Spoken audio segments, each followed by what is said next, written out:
Thank you very much. Thank you to everybody for coming today. I'd also like to thank the GIC for inviting me to talk today. It's a great honour, so thank you to everybody involved. A little about myself first, not too much. I'm 27 years old. I come from Northern Ireland, as already mentioned, and I've been in Gwangju for around 10 months. Now, since I've been in Korea, it's made me realise how little people actually know about Ireland and about Northern Ireland in particular, and that's part of the reason why I've chosen to speak on this topic today. Now, I get asked about it all the time, and some people know about Ireland, some people don't know anything. Some people don't know where Ireland is. I've been told that I'm from Iceland before, which is not true. So just in case people don't know, I'll start at the very basic level. Ireland is an island in northwest Europe, as you can see. It's divided in two parts. There are Northern Ireland and the Republic of Ireland. I'm zooming in on Northern Ireland. My hometown in Enniskillen is just over the border between north and south. Now, since coming to Korea, I've thought a lot more about my own background, my own childhood. I'm of the opinion that whatever you're born into, whatever situation, be it poverty or affluence, hunger or famine, war or peace, that's whatever it is. That's what's normal to you as a child. And I didn't realise that growing up in wartime Northern Ireland was remarkable until I left. And coming to Korea has really emphasised that to me. In the children that I teach every day, I see great similarities between myself at their age and how they react to the current political situation between North Korea and South Korea. Now, last year, when we had the attacks by North Korea on Yeonpyeong-do, I was very interested to gauge the reactions of my students, and there was a real level of indifference there. It was kind of like water off a duck's back. They were used to this because this is what it was like when they were born, and it was similar to me. When I was born, the troubles were flaring all around. There were killings, there were bombings, and sadly people became desensitized to this, so it became normal. And because of that sort of correlation between the youth of Korea and how I felt as a teenager in Ireland, I thought it would be interesting to let people know a little bit more about the history and to share some of my own personal experiences from my youth. So, without further ado, what were the Troubles? Good question. On a broad note, the Troubles were an ethno-political conflict which began around the late 1960s and continued on. The general consensus is they finished around 1998. And for the most part, they were contained within Northern Ireland, but at various points they spilled over into mainland Europe, into the Republic of Ireland, and of course into the UK, into mainland Britain, rather. Now, the principal issues at stake during the Troubles were the constitutional status of Northern Ireland, and of course the division of the two sides of the community. Now, on one side we had the Unionists, also known as Loyalists, and at a very base level the Protestants, and on the other side we had the Catholics, the Nationalists and the Republicans. Now, the Unionists wanted Northern Ireland to remain part of the UK, whereas the Nationalists, or the Republicans, wanted to have a united Ireland. So that's the crux of the issue there. In order to explain more about the Troubles, I think we need to set some historical context, so a brief history lesson, if you don't mind. From around the 12th century on, there were various invasions of Ireland by a succession of English kings. Here we have Henry VIII and all his pomp. Now, he was the first king to really achieve any sort of modicum of success with his invasion of Ireland. He had recently separated from the Catholic Church and was part of or a figurehead of the Reformation movement, which established Protestantism in Europe. So at this time he was at loggerheads. He was fighting with most of mainland Europe, and particularly with the Vatican, because well, he was trying to establish this breakaway church. He viewed Ireland as having a strategic importance because the likes of France and Spain, which were Catholic countries, could easily have launched an attack on Britain via Ireland.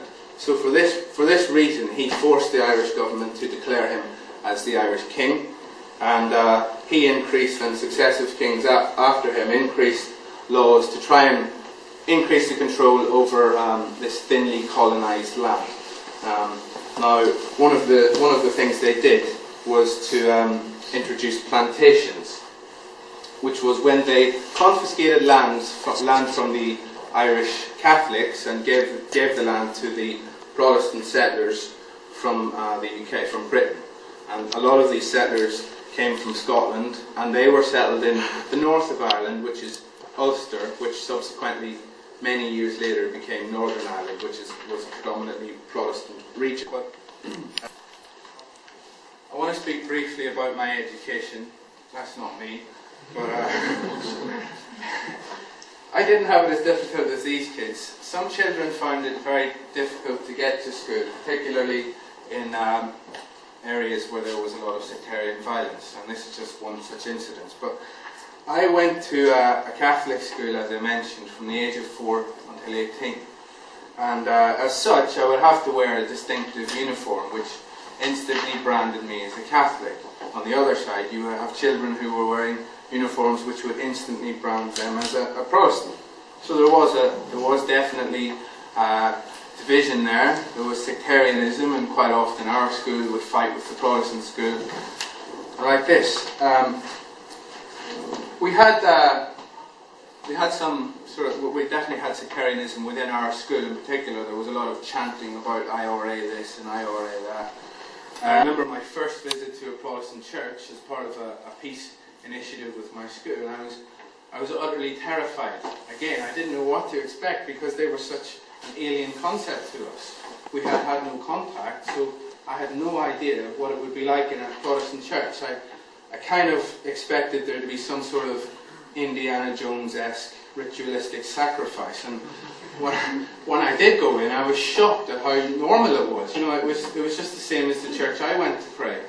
And similarly, the first time I went to visit a Protestant school, they didn't have guns and they didn't have horns. And it was these sorts of experiences that really, when the penny began to drop for me, I sort of thought, you know, we're not so different after all. And a large part of the bigotry and the hatred amongst the youth at that time was ignorance. I mean, if you had asked any number of students at the age of 9 or 10 in my class, do you hate Protestants? Probably would have said yes.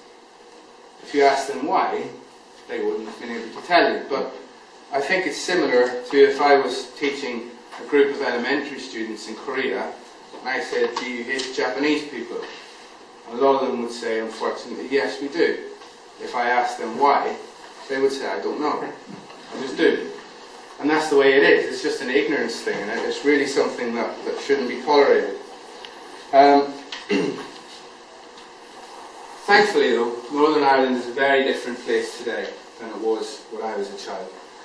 Certainly not perfect, but there's been no outbreak of widespread violence since 1998, the Good Friday Agreement, which established a parliament in Northern Ireland. The Republic of Ireland gave up their territorial claim to the north of Ireland, and you know, there's been a lot of progress. The IRA decommissioned all of their arms in 2005, which removed a large part of the threat of war. They didn't have the legitimacy that they once did in the 70s and 80s, is what I think. They certainly didn't have the support of the popular majority, and events like the Enniskillen bomb, 10 years later the Omagh bomb, really turned the tide in terms of how Catholics viewed their position. Also, international events like the War on Terror also gives the IRA, it takes away their legitimacy, because there's no support for terrorism anywhere in the world these days. So in previous years, the IRA got a lot of their money and a lot of their funding from the USA, but nowadays that support's just gone. It's evaporated. So society is a lot more integrated now. There's less desire for war, and thankfully kids are growing up in a lot more pleasing environment than I was. There still is a remaining threat. There are still dissidents. There are still very rare killings and bombings, and whilst some of the symbols of the Troubles remain, there's always the danger that we will, one or two moments might just trigger a descent back into violence. These are just some examples of the symbols that each community has in their neighbourhoods today. On the right, we have in a loyalist community. They find that they can relate to the people of Israel because they think that they're both under siege from terrorists in IRA and PLO. And they also fly their Union Jacks and their Red Hand of Ulsters. And on the right-hand side, we have an IRA mural in which they also find solidarity with the other side, with the Palestinians. So these sorts of symbols, I guess, are warnings that trouble may not be too far away at any point. In summary, or not in summary, in conclusion, I'd like to speak a little bit about Korea and Ireland. Now, Koreans have sometimes been described as the Irish of the East. Not sure whether that's a compliment or a derogatory statement. I think it's mainly a stereotype. Both people are said to be emotional, temperamental, hospitable, and fond of a drink. But there are also sort of political similarities to be drawn as well. They are, of course, until recently joined by Sudan, who was the divided nations. They were colonised both by larger powers and neighbours. In Japan and Korea, in Ireland we have the UK or Britain.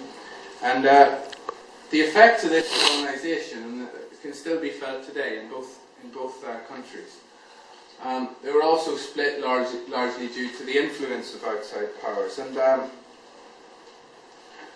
reunification is a goal for some of the inhabitants of Ireland and Korea alike, but there's a lot of water under the bridge on both sides. I think that there's one lesson to be learned, if there's one lesson to be learned from the Irish peace process for Korean people, then it's one of compromise. In order to get where we are today, Irish people, British people had to compromise. The governments of London, Belfast and of Dublin really had to put some issues aside and work towards mutual benefit.